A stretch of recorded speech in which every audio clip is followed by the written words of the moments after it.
Well, hello there, and welcome to Sports by Compian. My name, of course, is Steven, and I'm joined here by our co-host. He's back, boys, ladies and gentlemen. Mr. Shades is back in the house. That's right, with new shades and the power new Defenders jersey. It looks amazing. Hello, Dan. What's up, buddy? I missed you. I'm glad to be back on. We missed you too. We're happy you're back. Fully supported his DC Defenders, who got themselves a win this week, Dan. This is just great. How was your first USFL experience? How were the fans? How was the stadium? What was it like? Well, it's like the fourth game, if you want to call the merger of the two. First one under the UFL banner, but good turnout. I think I saw the attendance was like 14,000. So, they generally pull pretty well. It was pretty questionable weather for a lot of the day, so I think a lot of people didn't show that would have. So maybe there would have been a little bit of a better crowd, but it was did pretty well with their numbers. I mean, St. Louis had like 34,000. So DC, St. Louis are always among the better crowds that come out. Cool. How was Tavalongo? How was your quarterback looking there in person? How did his mechanics look? Were you able to give it some strong evaluations, some strong scouting now? Damu, he made a couple uncharacteristic plays, but it was not to jump too into it before we kick off here, but it's definitely a defensive battle, but he got the passes down when he needed to. Good. Well, we're glad you enjoyed it. We hope you got involved in the beer tower. And, no, unfortunately not. Didn't they ban it like weirdos? No, it was like it was last year, the first game they didn't allow it, and then they were launching lemons on the field, and then they brought it back, but it's only in like one section. So haters. They actually sell shirts that say "Feed the Snake." Nice. They get it. Well, Dan, we are watching the what is this, week 5? Yeah, week 6. Week 6. Okay. So we're getting into it. Nobody's beaten the Stallions yet, huh? No, dude. No. I mean, DC had a good shot the other week, but that didn't happen. I'm excited for their matchup next week because it's St. Louis versus Birmingham. So that'll be a heavyweight bout there. Well, it's up to the one that you watched first, which was obviously the Brahmas and the Defenders. So the Brahmas travel out to the Defenders. Man, these Brahmas started hot, and they have been stumbling since, it seems like. Yeah, they can't score touchdowns. They're doing my favorite thing, just tons of field goals. Just kick tons of field goal fest. Steven's favorite. I mean, the thing is, they have a good defense. It's just their offense struggling to get going. Love it though. Their running back looked phenomenal. He was putting the yards up against DC, but when they got in the red zone, DC's defense just stood up and did what they needed to do to keep him out. So, I mean, they did get a touchdown later, and I think it was the third quarter. But they're just, they couldn't get that last step over. And at the end of the day, if you can't do that, you can, kicking only field goals is going to get you so far, or predominantly field goals is only going to get you so far. Yeah. Well, yeah, that's why you're going to lose games. Turns out you need to score touchdowns, not field goals. Mr. Quinton, I don't know if you know this, but you should probably be throwing more than one touchdown and more than 80 yards, Dan. You need more than 80 yards, as a quarterback. Them to be the rules to win games. And the other thing about this game is that it's a big playoff implication because San Antonio has is second in the standings in the XFL division. Oh, they are? I was talking shit about them earlier, but no, they're doing fine. But now DC's a game back, so San Antonio drops to 4-2, DC's 3-3. So DC put themselves back into play to try to nab one of those playoff spots, and kind of what we're running into here. could make it happen. DC has a tough slate to kind of end the season over these next couple weeks, so they're going to have to capitalize when they can. But they put themselves in a spot to still be in this and not get bumped out early. Yeah, good for them because they were getting their ass kicked at the beginning of the season. So to see them kind of rally like this is good. As you mentioned, Tamo did just enough, 179 and a touchdown, took care of the ball, no interceptions, which he's been having like piles of interceptions and fumbles lately. So to see him kind of protect the ball, it's got to be huge. Yeah, definitely. Well, anyway, that wraps up that fascinating game. Let's hop into the Birmingham Stallions absolutely taking care of business against the Showboats. Stallions with 466 yards total. Like, geez, dude, they scored 22 points in the second quarter.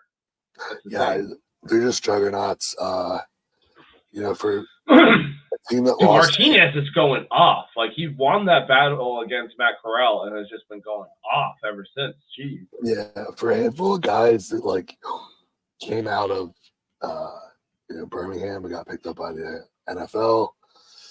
Now, granted, they did do well in the dispersal draft of the teams that didn't make the cut for the merger. So, I mean, they're still humming along with new quarterbacks. It's like the Skip Holtz is doing a great job over there.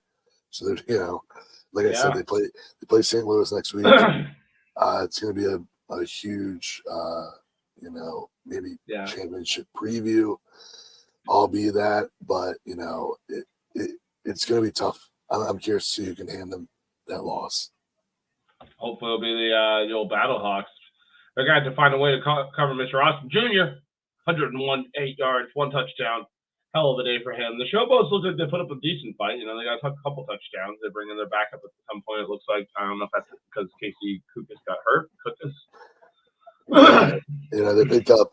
They had a favorable second half compared to the first, but when you kind of get jumped out on like that. They lost the ball over a lot. Looks like they lost 2 fumbles. It's a bummer. Yeah, that's a bummer. If you're not taking care of it,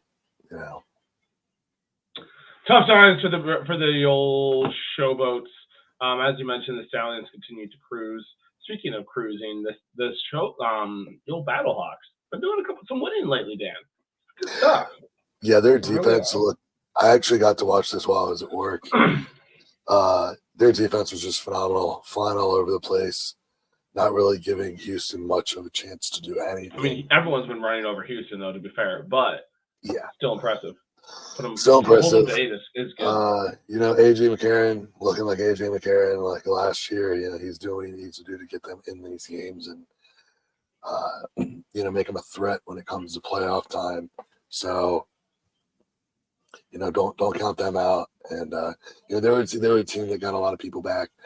People that got signed out to the NFL, but this offseason, Butler came back, McCarron came back.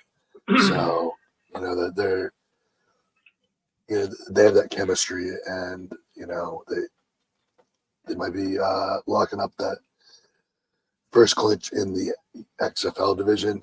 Birmingham clinched their playoff spot last week, so I think if they win, they clinch. I'm waiting for the playoffs coming that soon. The scenarios, I'm waiting for scenarios to come out for next week. On that, they might need 2 wins because they're only 2 games up. I think it depends on what San Antonio and DC do. But yeah, they're a team that's gelling well. Beck's got him playing well. He's got good philosophy down there. So, and when you play in front of 34,000, it's tough to go in there and play. Yeah, I mean, it does sound like it was an absolute defensive, great game by St. Louis. Only put 242, and they still, won by a substantial amount, so good for them. It's interesting to see Akeem Butler kind of becoming the number 1 receiver over there after such a strong start by Atman, Marcel. So I wonder if, once they get going, once the playoffs hit, and you kind of need both of them, can AJ get both these receivers going is my question, Dan, because obviously they're both very talented. Can they get them going? Speaking of trying to get running backs going, what happened to that guy who averaged 100 yards? Now it seems like they're checking around to a couple of different guys. Sailor had a decent week a couple of weeks ago. But you'd love to see that run game get going for them again. They're going to need it against Birmingham because Birmingham has a really good defense, Dan. I don't know if you knew this. Yeah. They are a little stingy. A little stingy, and it turns out their offense puts up points. They're trying to look like Alabama. Speaking of Alabama teams, kind of crazy. Anyway, Arlington Renegades fall just short against the Michigan Panthers, Dan. I'm assuming this was a last-minute 2-point conversion or 3-point conversion, something by they did a field goal attempt. Never mind. Yeah, no, they sorry. Oh, so they nailed a field goal to win. So it was 25-27, and then Michigan got a field goal. That's pretty cool. Yeah, no, I would say Michigan won at the very end. Very competitive team. The Renegades is a team that, coming off of winning the XFL championship last year, has really struggled this year. They have Perez still. But did he just raise up for the playoffs? Was he Well, no, because Perez because when he came in, they were not really in a playoff spot. He got them into the playoff spot, right, and then let them through. But that's what I'm saying. Was that above what he's actually capable of, and now he's going back to what we know and love about Mr. Luis Perez? I mean, him, Diabu, McCarron are typically standing out as one of the more consistent summer league quarterbacks. He did well in the USFL during the year that the XFL took off because of COVID.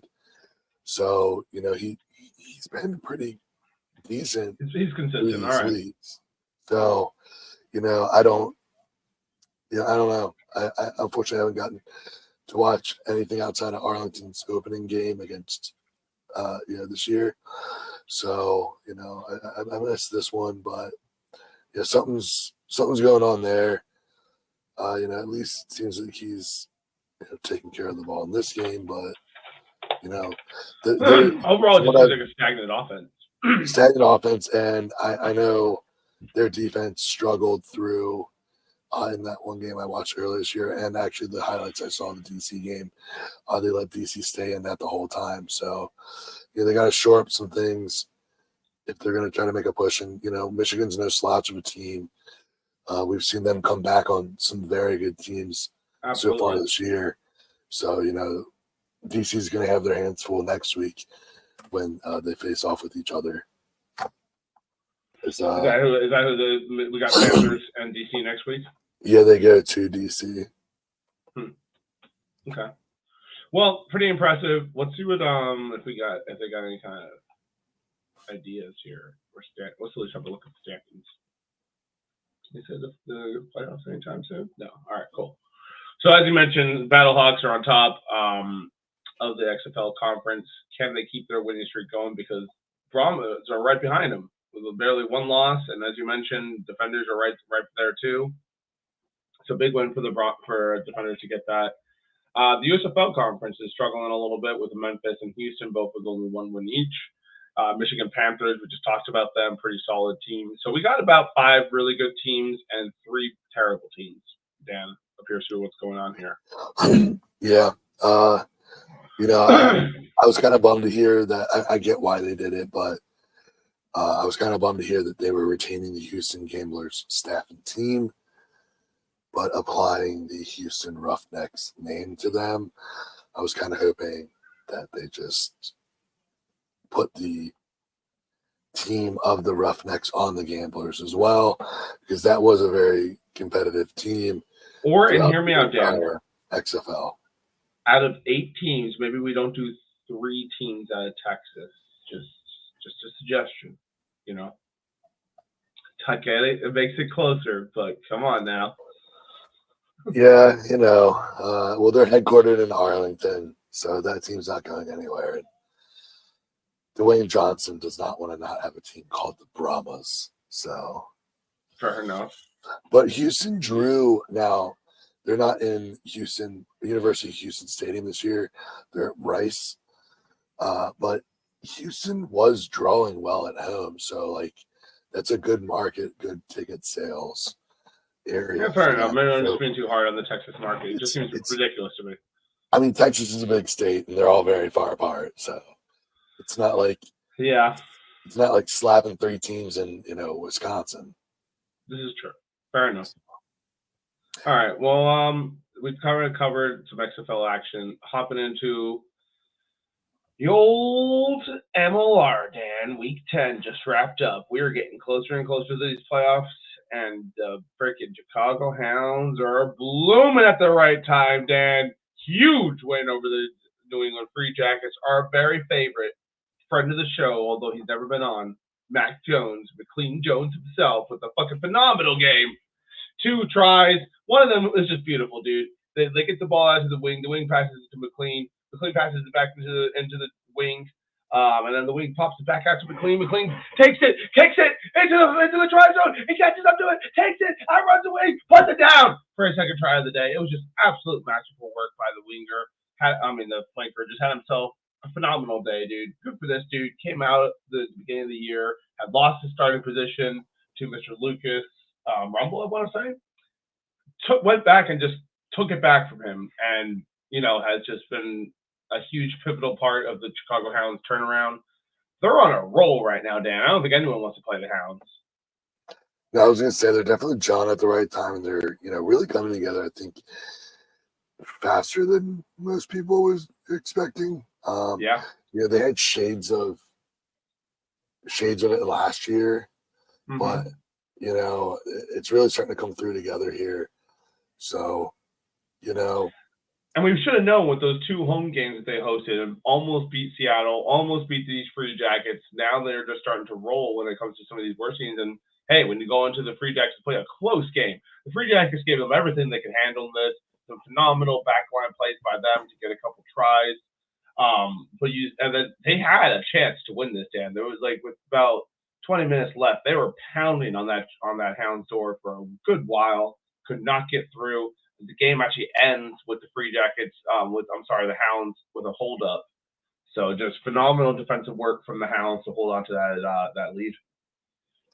Yeah, I meant to text you. I'm sure you were just ecstatic seeing that line come through. I was. You did text me about it. It was quite exciting, and yeah, it's pretty cool. As a rugby player, you know how exciting that is playing with a lead like that, and you're just barely up by a try, and if they get a try on the kick, you lose. So it's one of those things. You don't want to be the one to miss that tackle and give up the try. And good for these Hounds. None of them did, huh, Dan? Yeah, no, definitely. Held it together, and I mean that's a statement win. That's a massive win. That's a massive win for the franchise, as you mentioned. Yeah, for sure. Anyway, San Diego Legion take care of some business against the Jackals after getting shut out last week, Dan. So they were due to kind of figure their life out a little bit. Let me confirm that. Yeah, San Diego Legion shut out by the Houston SaberCats last week, Dan. So they definitely needed to get their life together, which they did here against the Jackals. The Jackals, as usual, have been putting up some solid fights this year, and they did it again against San Diego, but fall just short, much like they have most of the year as well. Kind of sad for them Jackals. They're kind of like Chicago last year, just sort of budding almost there, but not quite. They're definitely making better strides this year. They're not. They sure are. They're as much of a butt of a joke as they've been. So who knows? Maybe we'll see them be competitive next year. Not saying they're not competitive this year, but maybe we'll see that jump next year to put some pressure on some other people. And then you got the Utah Warriors who fall to the SaberCats this year. It just doesn't seem like it's Utah's year. They got a talented fly half, but watching this game, man, things just didn't seem to be bouncing their way. Houston's a solid team. They're very scary this year, and I think they find ways to win games, obviously, by the scoreboard here. But a beautiful interception late in the game by the SaberCats to go ahead and seal this one. I want to say a good old pick 5, and man, it was beautiful. One of their backline players just came in, just snatched that right before it could get to the wing. SaberCats are looking good, Dan. Yeah, are they better than Seattle? Are they better than the Free Jackets? Are they better than the Hounds? We don't know these questions, these answers. I mean, Houston's had a good turnaround. Not that they were terrible last year, but they've definitely made some good strides based off of last year, how they were Yeah, they were kind of middle of the pack, middle lower, and then this year they found their way to the top. So it's pretty impressive. Yeah, they're up 1 point on Seattle at this point. Nice. Which is crazy because Seattle's just winning all their games. Speaking of Seattle, just ran over Anthem. Typical Anthem stuff. They get a couple tries, but man, they seem to be definitely the weakest team in this league. They're struggling to even get close to winning some of these games. Seattle, commanding win, does their thing. It was kind of close, coming out of the second half, the end of the first half. It was sort of close, and then Seattle just got a bunch of tries and wrapped us up. What do you have to say about this Old Glory game there, Dan? They're big win, and I hate saying that. Miami has been playing some. They've been frisky. Like as the new franchises, they've been frisky in all their games for sure. But DC's just, they needed the win. It was wet conditions. We had rain all weekend here, so it's DC's definitely taking a step back that I didn't see coming this year. And it's not that they're bad, like they got guys returning. They have the players to be, contending for the playoffs like they were last year, but it's just they're making mental mistakes time and time again. Yeah, I think they're struggling to keep possession, right? Not protecting the ball. So it's just, when you make these miscues and they compound and you play these good teams, you're going to expose it and take opportunity to it. So, they were able to get a late kick on a penalty to put them up and over to get the win. But, maybe they can try to make a run down the stretch here. And I know that, we're starting to run out of time here, but, maybe they can get something to do. They're sitting in fourth, so they're in a, tough spot of, the way Chicago has been playing. And then, they're close to New Orleans, but, the pressure's up to make a move. But, it's just mental miscues that's costing them this year. It's not necessarily bad play because of quality of player. They need to start winning games instead of tying them, huh? Kind of crazy to have already 2 ties. Yeah, that's the other thing that's killing them is all the ties. Wow. Nobody else has 2 ties. I don't think I've seen 2 ties on a team in a long time. Only I think 2 we covered it last time we were on the pod, but yeah. Only 2 other teams have ties this year. Obviously, the both ones that they do. So, tied. Yeah. But I'm saying there's not a lot of other ties in the league outside of the 2 teams they tied with. They want to play everyone close. This game was 13-10. Could have easily ended up in a tie as well, if not for a last-minute defender's kick to win that one. Glory. Sorry, defenders, Glory, DC. You guys are all very confusing over there. All of you need to figure your lives out. You're not going to make the playoffs, all right? Yeah. Both DC teams struggling to make the playoffs. Get it together. We need.